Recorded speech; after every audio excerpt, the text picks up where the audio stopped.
Hello everyone, and looks like we again having trouble. And if somebody is watching us, we are. How do you explain? So what? We're Where we we're are? we're in the YouTube channel and we're also in the Natural Pigments Facebook. It's just that we started a new event, and unfortunately, for some reason, we can't get back into the original event. So we'll have to excuse us for these technical difficulties. Hopefully, we get this new system worked out. Oh, we will get it worked out the next time. But for some reason, it just blocked us from going into that particular streaming event. So just look at the YouTube channel. Of course, if you're not here, you're not hearing this anyway, so it doesn't do any good. But hopefully you can find us. Again, it's on our Rublev Colors YouTube channel or the Natural Pigments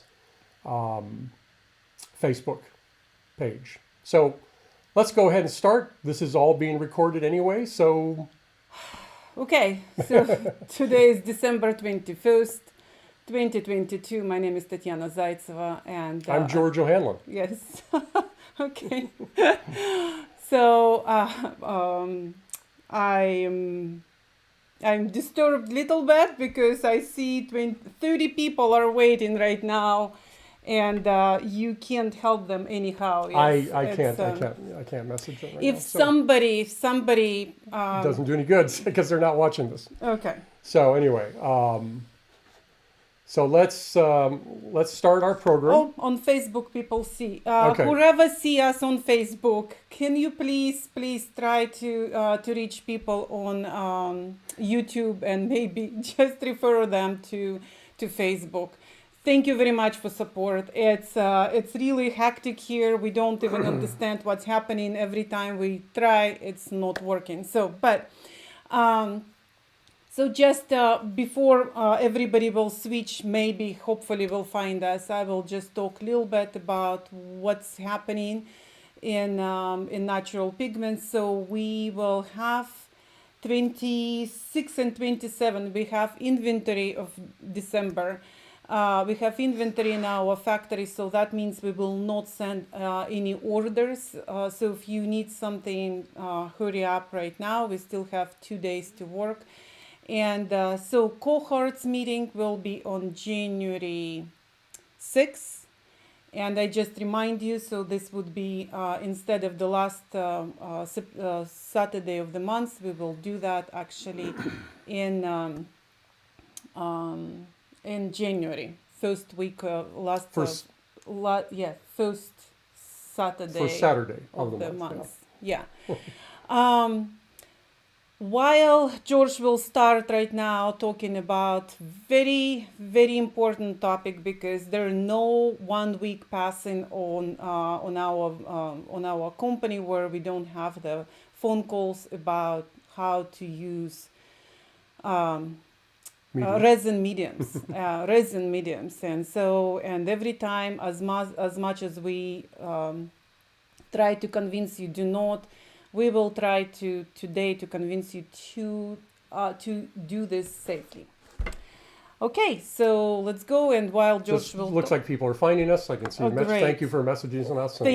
Thank you very much. And so again, we need to announce the Friends program.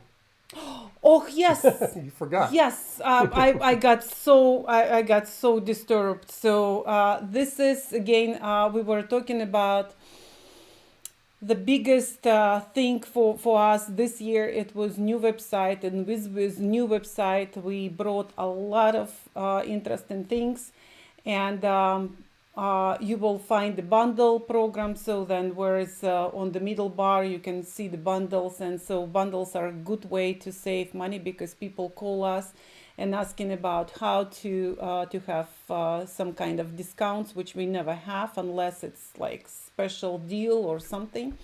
So, but now we found ways for you to shop with us and try maybe things a little bit cheaper, where you will bundle the things. And so then we have another good thing. So we lower our bar of free shipping from $150 to $100. And so now, again, it's a little bit easier for you to shop with us. And the biggest thing, of course, now we have it's reward program, and people who shop with us for years and years and years, we would like to give you something from us now, and so it's called Friends Program. And so I think George needs to show that on I'll give an on the example of that screen. just before I dive into that. Individuals are asking if they can ask questions. Certainly ask questions. You can post them now. I can see them, and once and you can ask questions about anything at the end, so not a problem. So I'm going to show right now. Let's go to the Friends program. So this is, oops, that's what it looks like. Okay, so if you go to our website and you click on rewards, you come to this page here. And you can join the program, and you have to be a registered, or you have to have an account, Natural Pigments. And I'll show you how this basically works. I'm going to log in. So log into the website.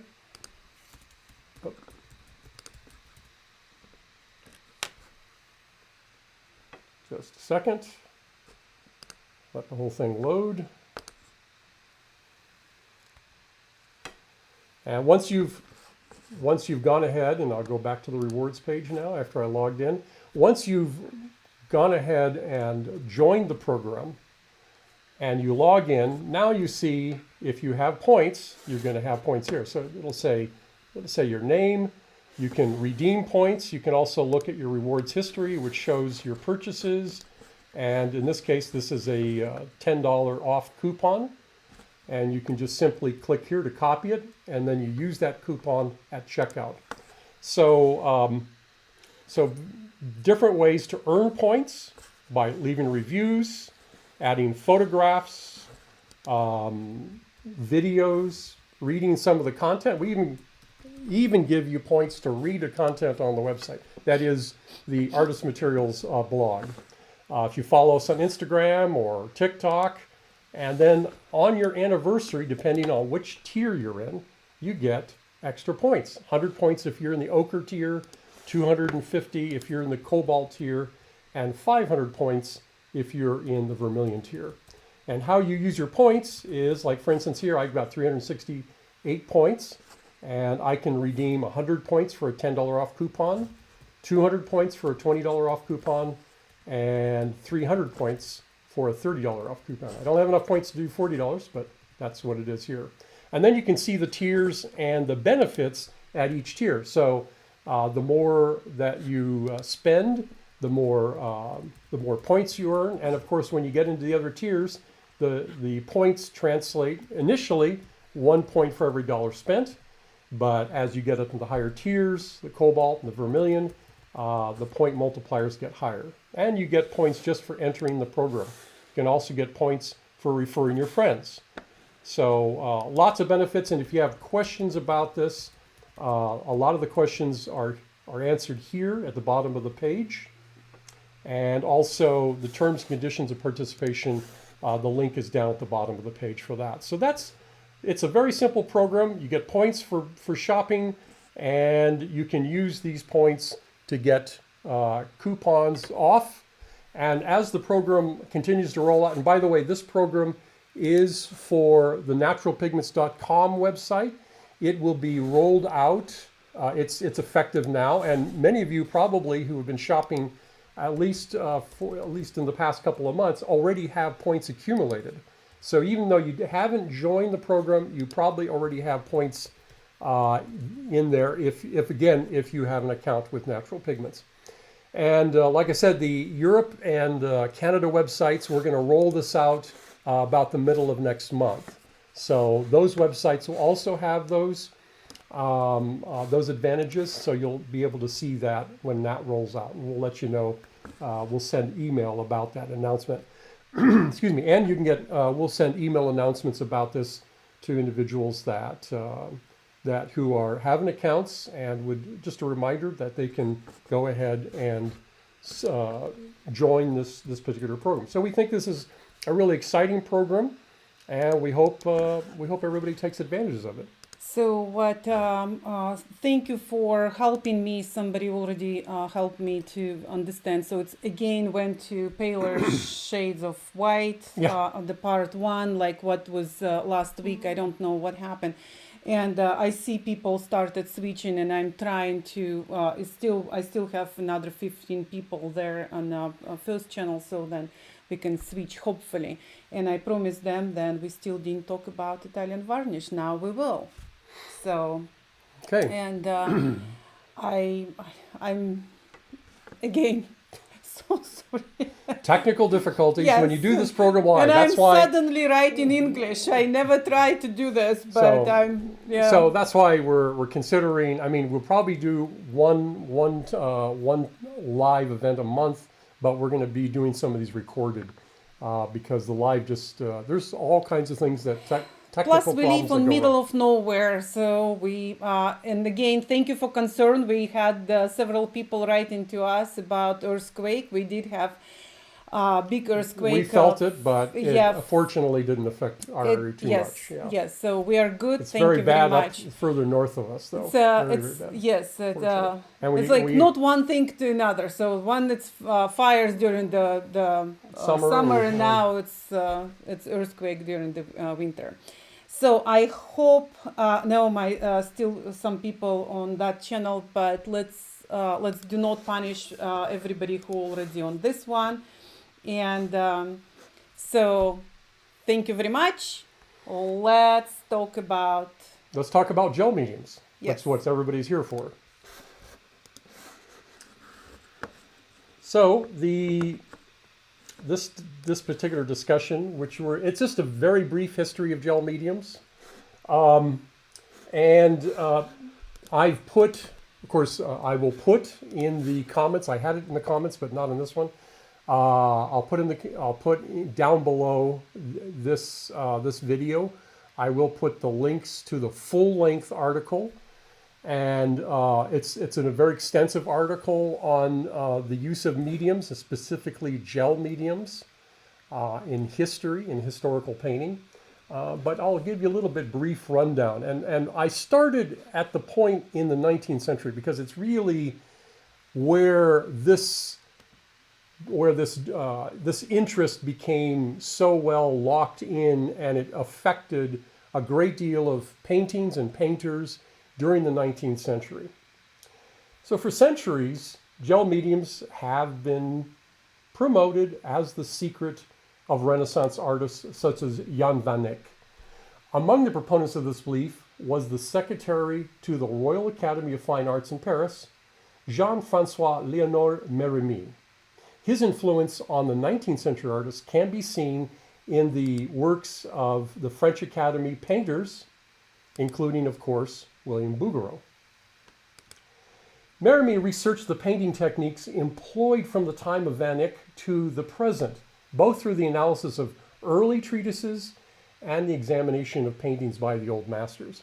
This interest was spurred by the recognition that, many paintings from the 15th century were better preserved than the majority created in Mérimée's own time, as well as by the subsequent desire to discover the secret which could enhance the stability of modern paintings. This is that age-old search for the secret of the old masters, especially those of Jan van Eyck. He was convinced that the early oil paintings were composed of oil and resin, and it was through oleoresinous mediums that the old master paintings were better preserved and possessed greater transparency and brilliance. So when his book, The Art of Painting in Oil, was translated into English in 1839, Mérimée had a wider audience and arguably a longer-lasting impact on the discussion of Van Eyck's technique. In addition to a comprehensive review of early and modern painting techniques, Mérimée provided detailed descriptions and recipes for several painting mediums, specifically Italian varnish, Flanders varnish, English varnish, and a copal oil varnish. These mediums, he believed, could provide that toughness and the durability they observed in the 15th century paintings. The basis of Mérimées mediums is a mixture of litharge, or lead oxide, which is dissolved in linseed or walnut oil.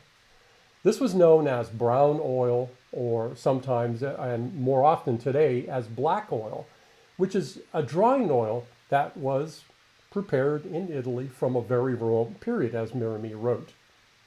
Now, it is unclear when lead drying oils were first introduced in painting, but the first time lithargio is mentioned is in the Bologna manuscript of 1430.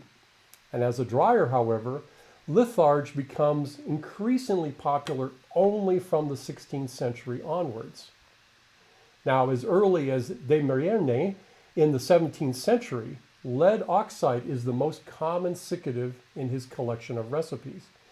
Due to its better solubility in oils, lead oxide is the best dryer compared to the other lead compounds found in recipes from that time period and forward.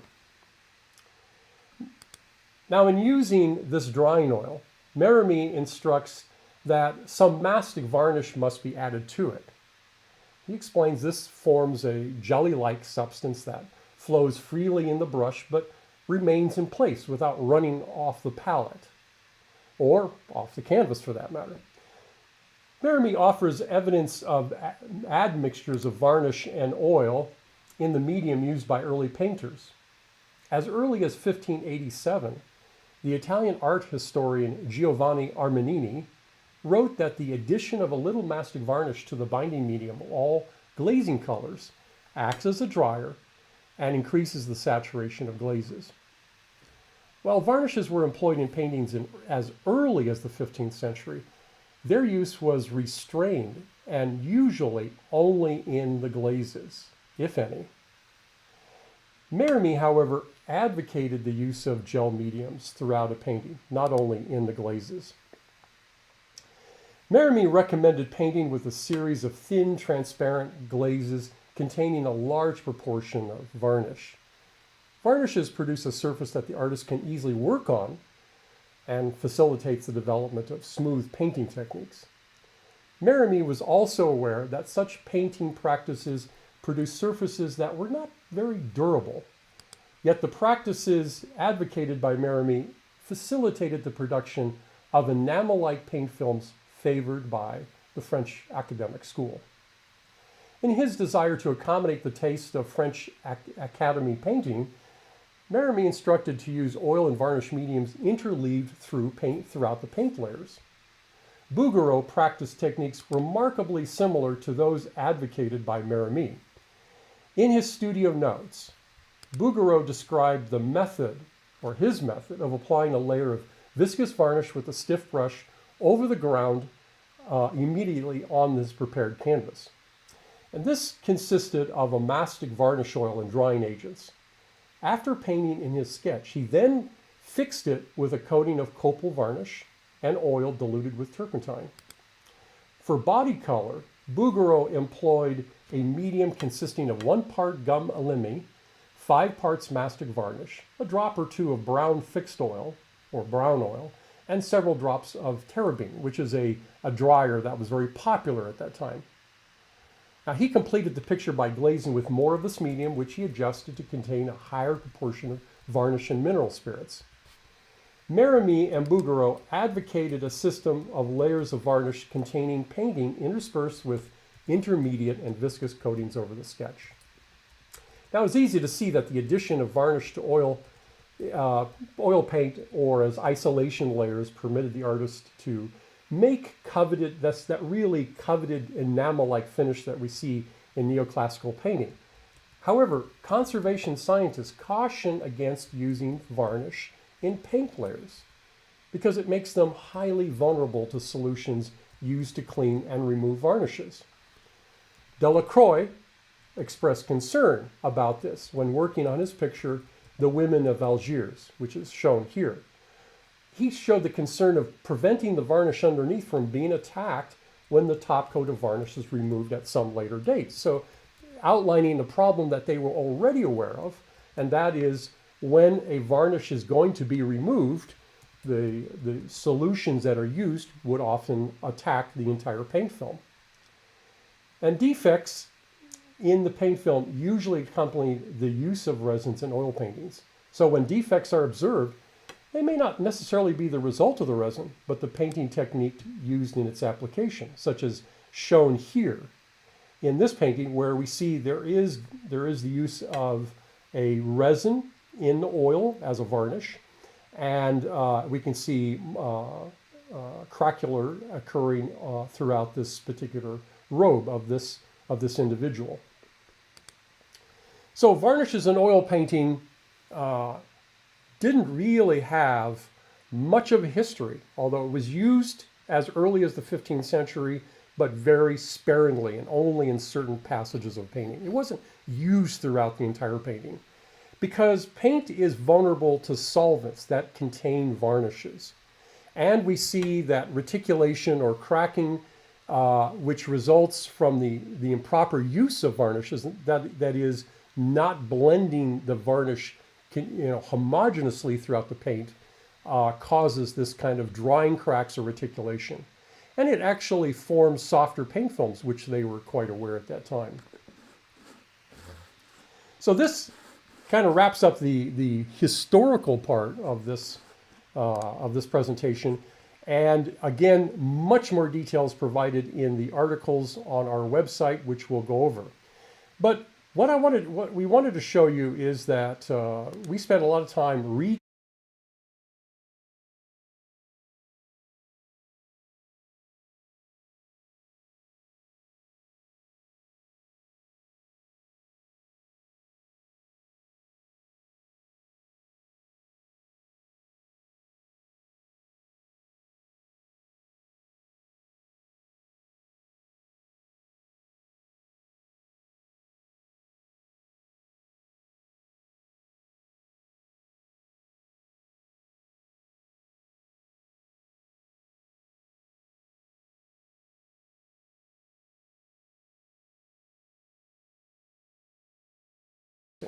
Sorry. Okay, so so we probably should repeat. Okay, yes, so something. Thank you very much, guys. Our sound went off. But briefly, what we wanted to say is that we recreated these. We spent a lot of time recreating some of these gel mediums and the mediums used by artists from early centuries onwards. And we recreated this one as the Italian varnish. And now the Italian, in this particular case, this particular Italian varnish that we make does not contain any resins like mastic. Yet we were able to successfully give it some of the same characteristics, not exactly the same, of course, but some of the same characteristics as the Italian varnish had that was described by Mérimée. Hopefully we know what it was. But anyway, so what you guys missed, what we were talking about original. So we do have 2 programs specifically about gel mediums on May 2022. So if you want to see that, you can just go back to our channel. And yeah, hopefully there are no hiccups there, but no, it's a recorded. So, it's recorded. It's on. It's actually on earth colors, and we're showing how earth colors actually make very effective glazing. And that's another good point. Is what you want to, if you're going to be glazing with colors, you want to be using colors that have less opacity. And we're showing the difference here. Here we're seeing a Mars red, which is a very opaque pigment. And very small particles and a very powerful color. Yeah. And it's an amazing color. But when you're trying to make a glaze with it, obviously you have to use a lot of the medium to create the same glaze. And that was the point of that particular program back in May of 2022, which you can see on the Rublev Colors YouTube channel. So check that out for a complete video on that. But what we're trying to show here is just the consistency of the Italian varnish made by Rublev Colors. Very different. The properties are very similar to that described by Mérimée, The difference is we don't put any resin in it. Someone asked, of course, does it have an odor? Yes, because there is a small amount of turpentine with the Italian varnish, and that's just a necessary aspect of in order to get some of the working qualities. we also and in the article that I will put the link on the bottom, which discusses in more detail how the Italian varnish was actually made back then, and then we also discuss how we make it today and the differences in that. But what the idea was, we were trying to achieve some of the same effects, which were really quite interesting. And we see some of these effects in these neoclassical paintings done in Europe in the 19th century. Don't you think, like, people call us very often and they're asking about Mérimée medium, and very often people compare that one with Mérimée. Is that, do you think it's kind of like close by? Well, see, Mérimée medium is actually an offshoot of this. Even though Jacques Mérimée claims that he discovered the secrets of the secrets of the Van Eyck's medium and so forth. In reality, he didn't. What he did was it was basically lifted the same. And I know there's a lot of Mérimée people out there who will disagree with this statement, but he took that basic formula that was already described, and that's why I've settled on this. Mérimée was such an interesting individual in the beginning of the 19th century, and what probably one of the first, he was an artist also, and one of the first ones to be heavily involved in conservation, chemistry, and making paint better. He was wrong about some of the things, but he was also right about some of the things that he wrote. And so what's interesting is that he described a medium that is essentially Mérimée today, which is a brown or black oil, which is that oil cooked with lead, and then adding mastic resin to that. Now, doing that instantly causes, as Mérimée describes, causes that medium to gel up, and that was the interesting effect. So that it did caused faster drying, so that they were able to apply layers very quickly, but also it created a very smooth, almost glossy-like surface, and that was very desirable for painters, let's say in the 19th century, who were doing these very smooth paintings, such as Bouguereau. But we have to keep in mind that there are issues with using resin, and because resin basically is more easily soluble than oil paint, and hence it's susceptible to the cleaning, as well as just simply putting a varnish layer over the painting itself. When you do that, you can actually cause problems for that. And what we also find is that when these kinds of materials, such as resinous or varnishes in oil paint, are not mixed in properly, because they do enhance drying of paint, if they're not homogeneously mixed in. I think you mentioned that in your article. So you read this article, George. It was 2013 article, but he just revamped that article. I revamped it completely. Yes. So we began in 2010 to reconstruct all of these mediums, and by 2013 we found that we could make this Italian varnish, but in a much better way and without the resin, and that it performs similarly to the Italian varnish, which some people also would say is the Mérimée medium too. So, and of course, we always recommend that please use medium sparingly, because always they do tend to create problems in painting when they're overused, which is part of the problem in 18th and 19th century paintings, that they used way too much medium in their paint. So I don't see any. I have some questions so you here. have questions. I don't see any questions. I'm now afraid to change anything. No. So I'm going to put a question from Constance. And her question is, I see you mix up the Venetian red on earth color. Will there be an effect, being an enamel look? Yes, to some degree. And again, it depends. We do see that and I think some of the swatches you did for that video in May showed that it did Yes. have a glossy effect. Yes, that's for sure. But of course, you will not even I mean, when you will see the video when I compare the Mars red and Venetian red.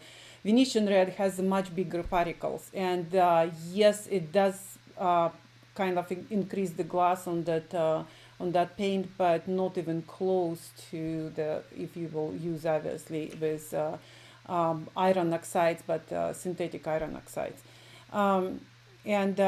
If on the same video when we were showing, so you will see that if you do look for gloss, so then actually epoxide gel is giving the most gloss from all our videos. I mean our mediums, and but Italian varnish dries quite fast. So it's why when I read yesterday George's article, so it like made total sense finally. So because when people talk about like unevenness and not even sheen, so when they don't mix very well the paint, and so then one passage will have less medium and then another is more, and then that's what happening. That be careful with that. All of the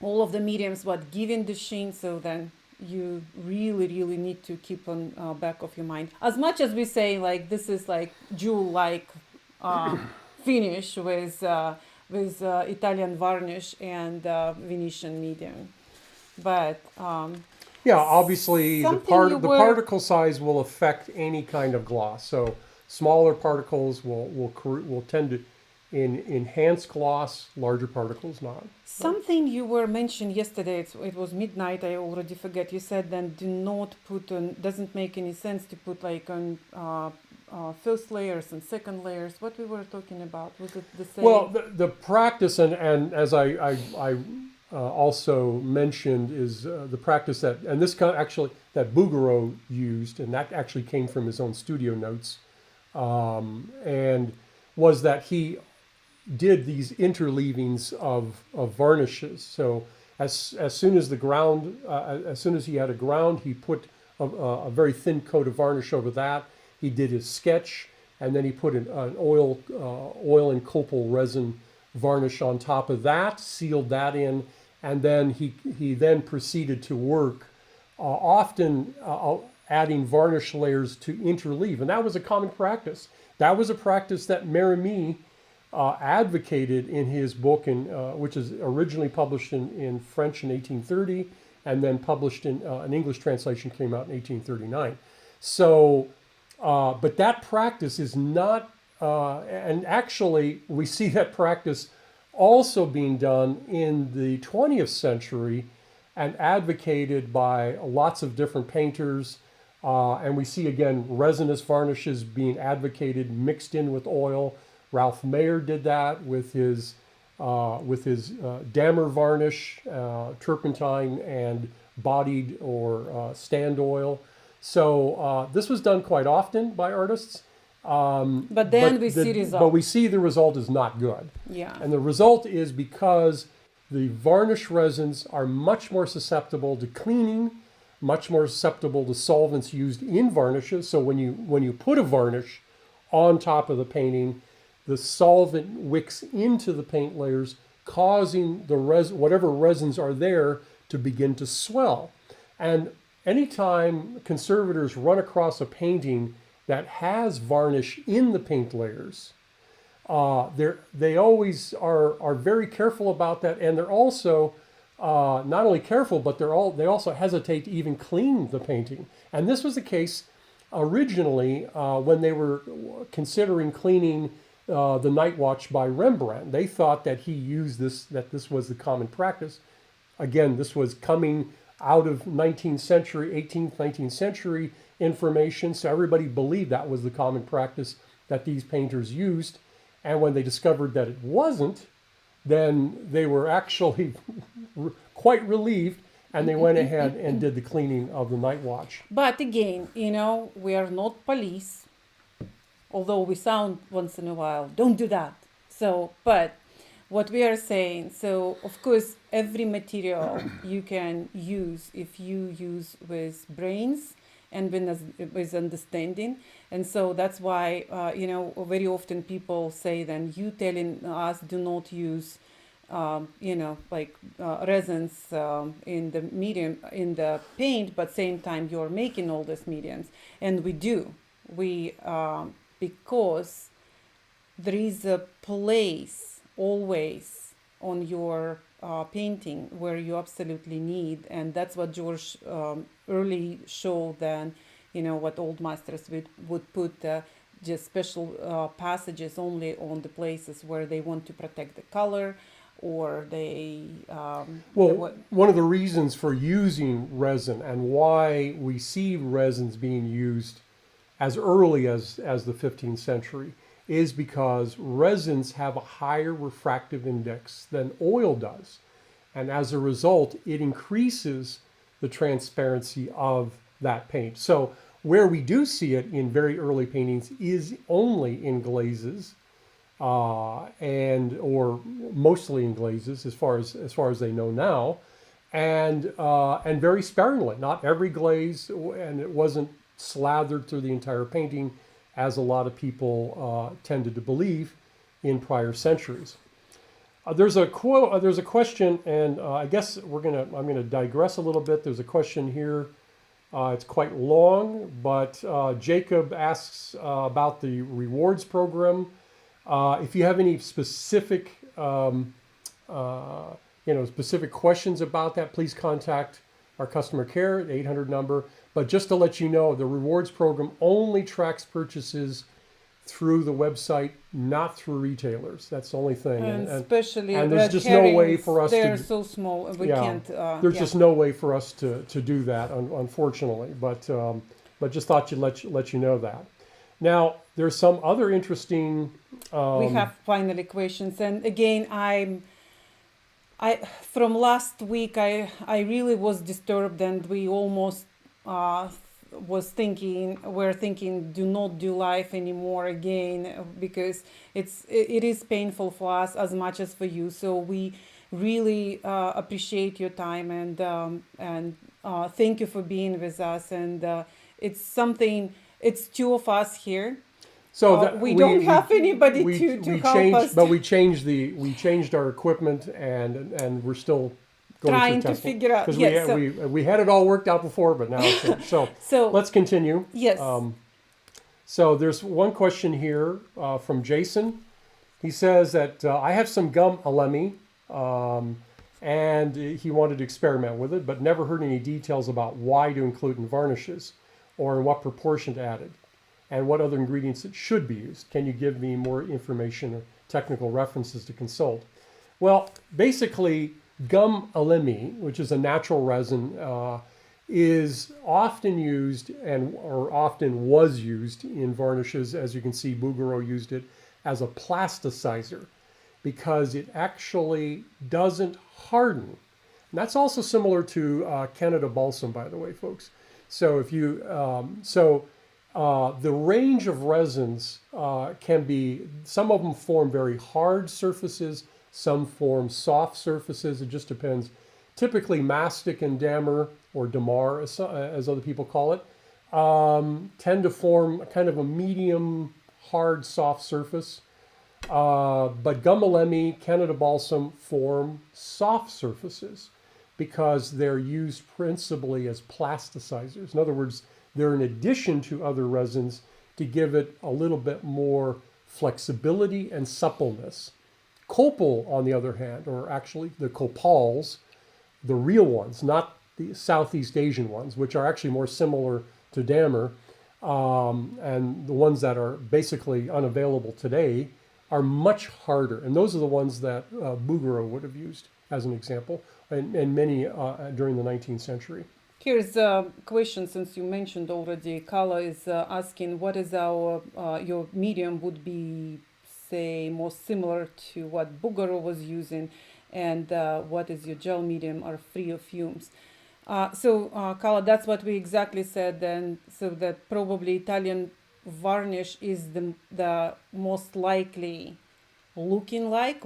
Of course, it's just our understanding based on formulation, and but so unfortunately, all of that, like Venetian medium, Italian varnish, and Wilson's medium, they all based on not based on solvents, but they do have solvents. So then please don't use them if you have a trouble.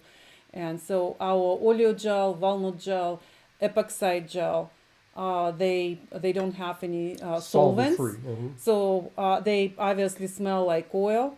But if you want to know more about, I will just repeat again, on May 2022 we had two sessions of on artist materials advisor specifically for gel mediums, where we talking and we separate them exactly by what has the solvents and what don't. So also there's a question here from Angus. I'm going to add that to the broadcast. Could you please comment on what medium additive would be suitable to cover the ground layer to minimize oil sinking in? That's a good question, Angus, and thank you for asking that. Because a lot of people wonder about that. One of the best things actually to do if you experience lots of sinking in is to adjust your ground, because a lot of the sinking in is largely due to very absorbent grounds, and also use of solvents and very oily mediums. So in other words, to reduce or minimize sinking in, eliminate the use of solvents or reduce the amount of solvents used. If you're blocking in a first layer of paint, one of the best things to do is add bodied oil to that, rather than using a particular medium. But you could add one of these gel mediums. In particular, the ones that would be most effective would be the Italian varnish or the oleo res gel. Those two would be most effective in adding, and it would actually, they do contain bodied oils, and it would give that effect to prevent or help to mitigate sinking in. Of course, again, reduce the amount of solvents, adding bodied oil to your paint, and not having lots and lots of mediums in the first layer. Just doesn't make sense anyway, especially if you want to get faster drying. So Diverted Flight has several questions. The one or two Bouguereau I saw at the Louvre seem to be in good condition, but they might have to look after them. You're absolutely right. So that's why we have museums, then they take care for us that we can at least see something. And we almost can assure you 21st century, we will lose so much art, because George and I go in on the back of the museum restoration rooms, and of course we see in 15th and 16th and 17th century, but the most what is falling apart is, of course, 21st century art. And so that's, but of course, obviously, especially Bouguereau now, everybody is talking about Bouguereau, so then it's really, really taken care of. But that's, again, as I mentioned, that was a problem already noted in the 19th century, that the paintings from the 15th century are in much better condition than those at that time. Mm-hmm. So, and I don't think the techniques have improved significantly since that time. And so yeah, it's a big... Flight again has another question. What about amber varnishes? So amber... We have these questions, not often, but enough to talk about that. So amber amber is a fossilized resin. So it's basically resin exuded from trees millions of years ago, and then it becomes fossilized. It becomes very, very hard. In fact, it's almost impossible to dissolve amber in any solvents. There's possibly one solvent that can, but that solvent typically isn't used as a varnish. So what they have to do then is they have to cook or melt the amber at very high temperatures, and then introduce that in oil with either mineral spirits or most likely turpentine. The problem is that when you do that, it becomes black. So it's just a black substance. And whereas it does form very hard, it is a very hard resin, but that's part of the problem is, again, even if we were able to develop or use hard resins, most of these resins are carbonized a great deal in order to get them into a varnish. And then they are very dark. So the dark is a big problem, the dark color. And then secondly is really incorporating that. I can't emphasize that enough, that often artists are dipping their brush in a varnish and then adding into the paint. That doesn't do any good because it doesn't get that resin mixed into the paint so that it can act evenly as a dryer across the entire paint. So I can tell you this. So probably like 15 years ago, when George was so excited about this old masters formulas, which he recreated almost all of them, including of course amber, because since he found me in Lithuania, so then we brought from Vilnius, of course, this best Baltic, the amber. And so he created, and I think we even had some video or yeah, we made some videos of it. It's very interesting. There's no doubt about that. And heck of a time to make it. Very hazardous to make because you have to cook this at very high temperatures, at close to 300 degrees Celsius. So, and the fumes and everything else, I don't recommend that for individuals to try that. I know some, most, of course, the color is just killer. And again, just trying to get that mixed in correctly. Yeah, and that's why, as much as people think, then we are taking all, historical formulas and just make it that for the heck. No, we don't. So whatever doesn't make sense, we don't touch it. And amber is one of that. So we tried, and we don't want to give to artists that, at least from our hands. So another question here from Joyce. During the last video, which was the last AMA last week, we talked about unstable colors, or that is colors that are not light fast, such as and it wasn't Persian blue, it was Prussian blue. And is Prussian blue stable as a glaze? And what we did say very clearly was that that's how we recommend it to be used as a glaze over a paint film. And not necessarily over just a bright white, unless you need that brightness of the Prussian blue. But to apply that as a glaze is the best way to preserve that color, because as we've discovered, it is not light fast when it's mixed with certain whites. Those whites being in particular lead white and titanium white, so which are the most common whites that will be used with that. So that is a big problem, but that's why we do recommend glazing with that color. I have a couple questions here, Elman. So by the way, thank you guys for advocating. So because somebody asking and already somebody answering, knowing our product so well. So thank you for that. Elman is asking, is there any way to take out a layer of Italian varnish mixed with pigment from the surface of the painting? To remove it? Yeah. I mean, if it's fresh, you might be able to remove it with, with a solvent. Yeah. Like turpentine. As it gets harder, of course, the only thing that will remove it is toluene. But I really hesitate to recommend that, because that could affect layers of paint below.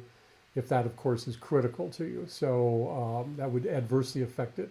And plus, it's a very aggressive aromatic solvent. So don't recommend that typically for individuals.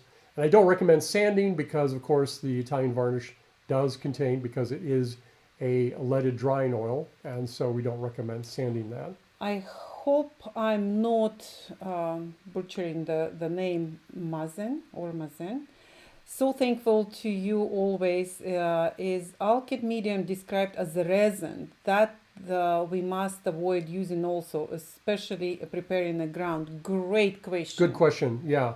And so keep in mind, alkyds are resins. And the difference, however, is this, is that alkyds have greater affinity for oil because they're actually, it is a resin that is made from vegetable oils. So typically, the first alkyds were made from linseed oil, but today most alkyds are made from safflower oil or soybean oil, and a very small amount of them from linseed oil. So greater affinity there. The other benefit is that they are all mixed intimately with oil. So in other words, the alkyds that you will buy, which as manufacturers we obtain, are what we call long oil alkyds, which means that they typically contain as much as 75% oil, and the rest is the alkyd resin or other ingredients, like sometimes they contain a small amount of solvents. So in that regards, they're basically more oil. The small amount of the resin there, which is a very hard resin, is very durable and is very resisting to solvents. But in any case, we do recommend, to use these minimally and properly, because anytime we start adding different components into an oil paint that tend to act on the drying ability of that paint, and if we don't add it and mix it throughout the paint, then we tend to get these like hot spots of drying, and which leads to these drying cracks and reticulation. There's another question here. A really good question that I always love is the problems that Joshua Reynolds faced was caused by resins. In some ways, yes, but again, it was more because of the improper use of resins and waxes, by the way. He tended to use quite a bit of wax. That was also very popular. You can see Mérimée, his recipe involved beeswax. A lot. And quite a bit, actually. Yeah. And by the way, also his recipe included an inordinate amount of lead, which actually never quite dissolves into the oil. And in order to get it to even approach dissolving all of it, you have to heat that oil up to such high temperatures and for such long times that it really alters the oil considerably. As he says, it makes a soap, and that's correct, even though that soap is not water soluble per se. But in any case, it does become somewhat of a problem. And Joshua Reynolds' use, he would often put very heavy or high proportion of varnishes or waxes or other medium in different paint layers, like in the lower paint layers, and then he would put a lean paint layer on top of that. And of course, it was a total disaster. And in fact, it was, and he didn't seem to really care that much, apparently, because he was trying to achieve a certain look, which was this dark patina that he found on the Venetian paintings from earlier centuries. So we don't recommend his practice. Great artist, by the way, but obviously very problematic. We got 3 questions here from Jim. And when using Italian varnish, how would you work the layers underpainting, first pass, and final glazing? What we do recommend is using mediums like this in the final layers of your paint, and keeping the paint, according what most people call the fat over lean principle, but keeping the pigment volume concentration in the paint in lower layers as high as possible. In other words, using paint like straight out of the tube is usually the best thing to do. And then in the final layers, adding some oil medium to that for glazing. And obviously it will then slow down the time a little bit, although the Italian varnish tends to enhance or hasten the drying, but that's probably the best way. What proportion of medium to start with and finish with? As little as possible, always, is what we do recommend. But you can increase the amount of the proportion of medium as you go on. Really, we don't recommend anything. Typically, I mean, you'll hear the standard recommendation, no more than 20%. That's a rule of thumb. You can sometimes exceed that, and obviously many people do, but really just keep it as sparingly as possible.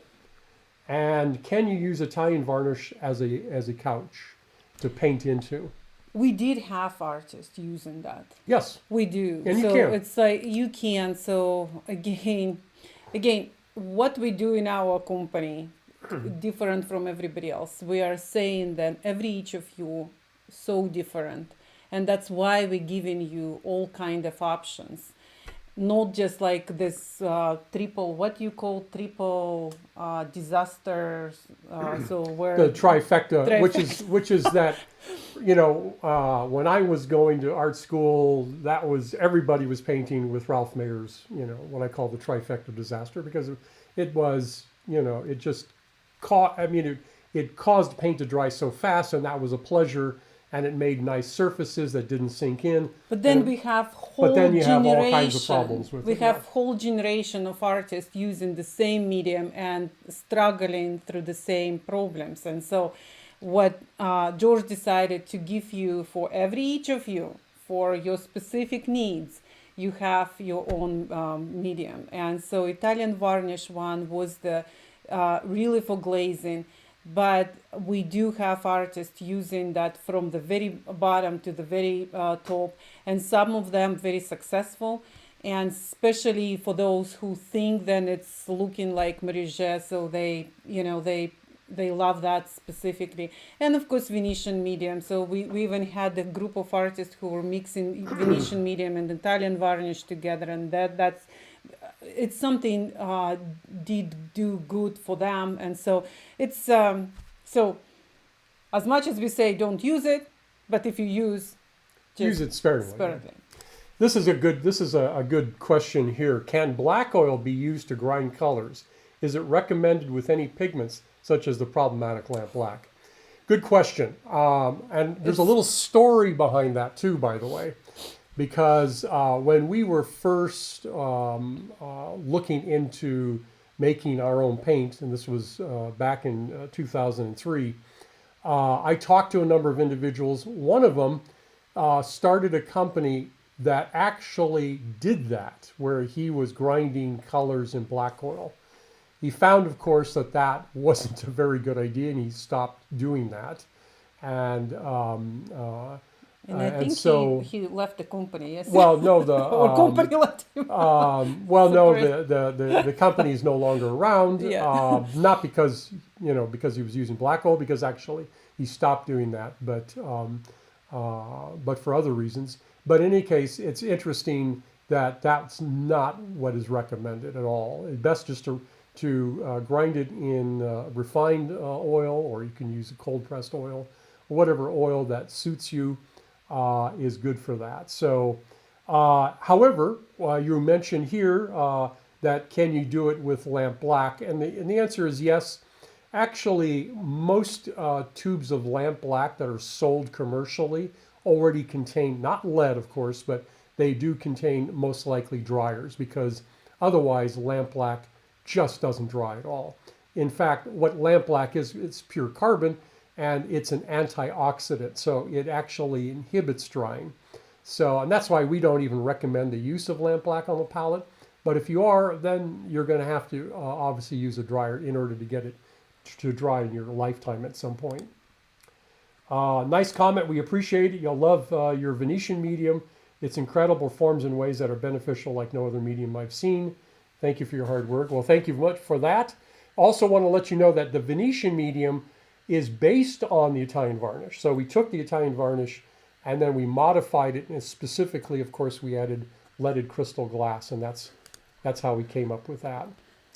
Another question here from Helena is, if using Italian varnish only in certain passages of the painting, won't it leave an extremely uneven finished surface regarding gloss dull? What is the best final varnish to use to solve this problem? Well, that's another good question. Yes, and that's why perhaps the best way to employ it is to add a little bit into certain colors, even though they may not be glazing. This is, and again, we recommend this very sparingly. You are going to have differences in any way, because, for instance, particle size of the color is going to introduce a difference, and a number of other factors too will introduce differences, because some colors, such as umbers and blacks, are more prone to sink in and so forth. So, and that's probably a good place actually where you would want to use it, where you could use it in an umber or black in order to kind of mitigate the sinking, and whereas you wouldn't want to necessarily use it in light colors, where its color might be somewhat effective to that. So Ilman has another question. She said, since you answered my question, can you? It's about cleaning the Italian varnish with pigment. Can you paint over the layer of the Italian varnish? Yeah. Of course. Yeah. Of course. Yeah. If it's very glossy, you may want to rub it with a little bit, like take a lint-free cloth, moisten it with some of the solvent, try a less aggressive one, and just rub it to kind of kill that gloss, and then continue painting on that. Michelle Margulis asks about the condition of his paintings. If you're talking about Bouguereau, I'm not an expert in Bouguereau's paintings, but I have seen some of them. Some of them have craquelure patterns in them, which could be from a number of different things. So we can't always relate it to his particular practice, but it does become somewhat of a problem, the way he did paint.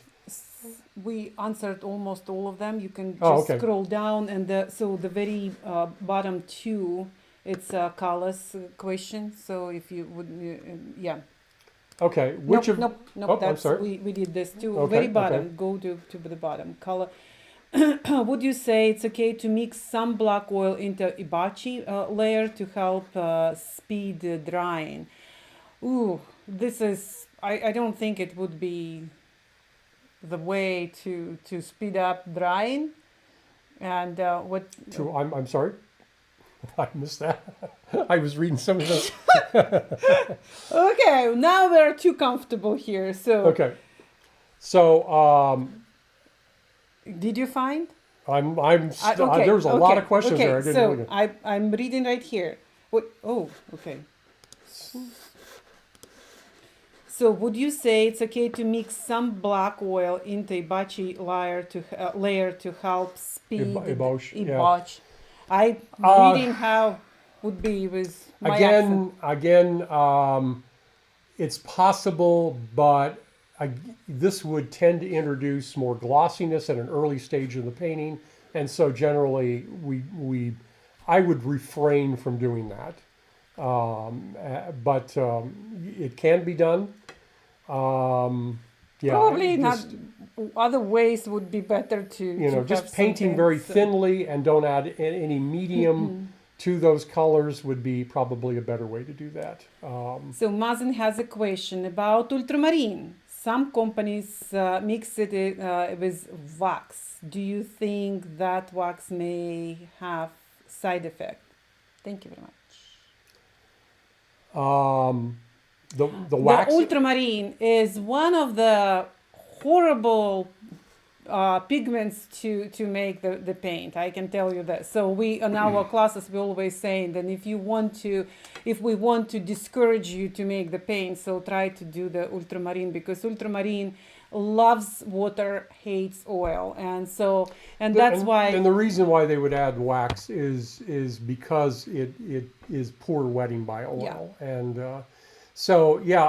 some companies add wax, some companies use aluminum stearate, as an additive to paint in order to, and in fact they do that with all of their paints in order to make it easier in production. So it's a production addition. It makes it easier to grind. It stabilizes the paint early on. We're learning more and more about issues with some of these additives.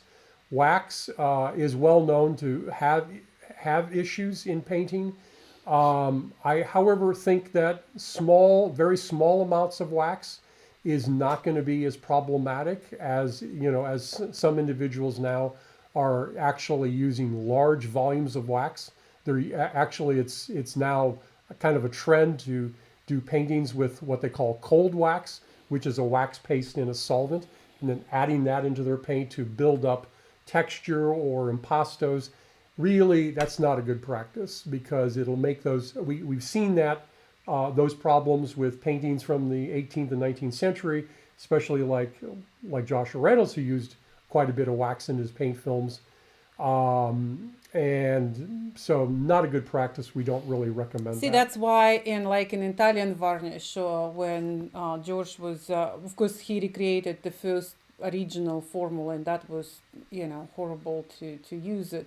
But so that's why he reduced the wax in Italian varnish to the almost to a couple percentage only, and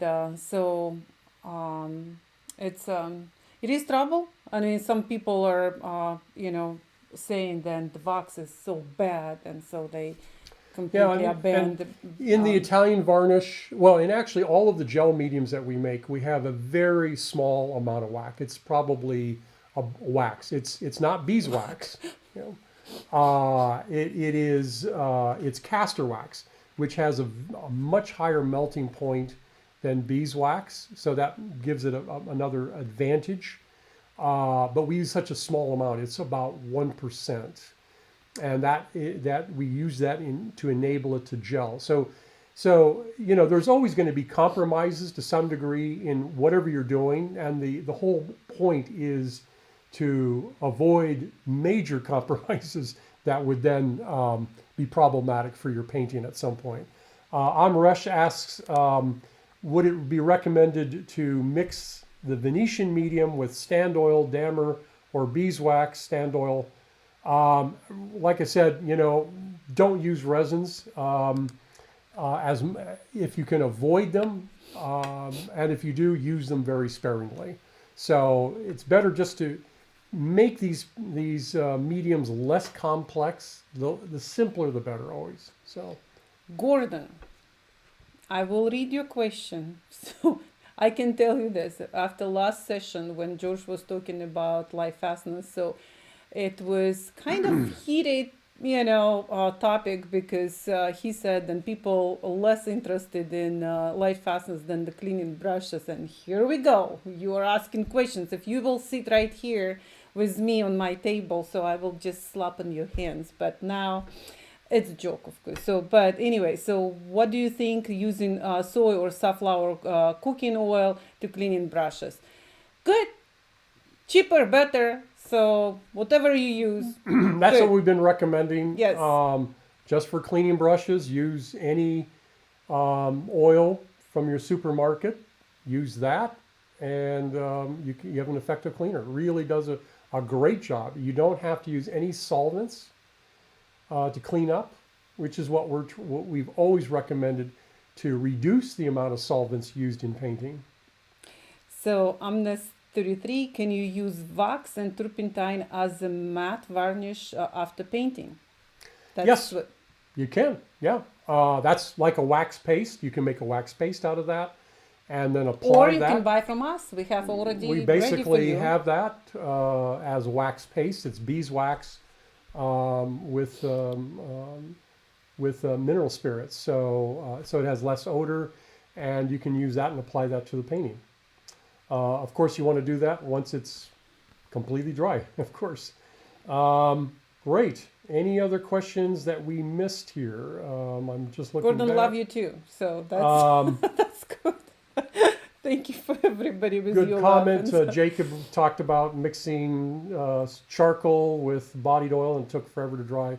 And that's why. even though charcoal is not pure carbon, which is basically like bone black, which is a very small amount of carbon. It's usually less than 20%. The rest of it is calcium hydropaxate, which is transparent. So it's really quite good. But yeah, so we're. If we didn't answer, write Sorry if you something. missed you. Because it was still we on three computers here. So we're looking through any questions. So if we didn't answer something, oh yes, let's the promotion. I mean the talking. So remember, we made that great. So we made this edition of the Italian varnish to be kind of a historical novelty. Yeah. And so just want to remind you how to use. You take out that red dot or whatever cup, and so you a little bit turn, because you kind of like giving the oh, okay, more. And then you squeeze. You know how to squeeze.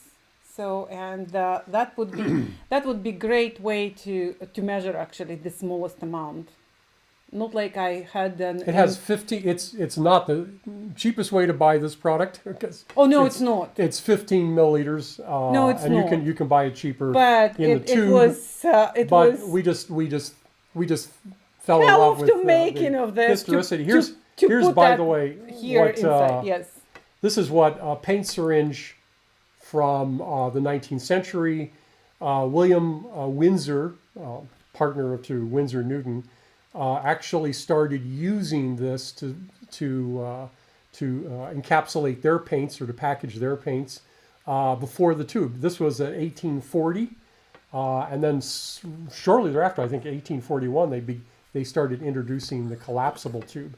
So so that's what that is. But this is the product here. This is the product here. Yeah.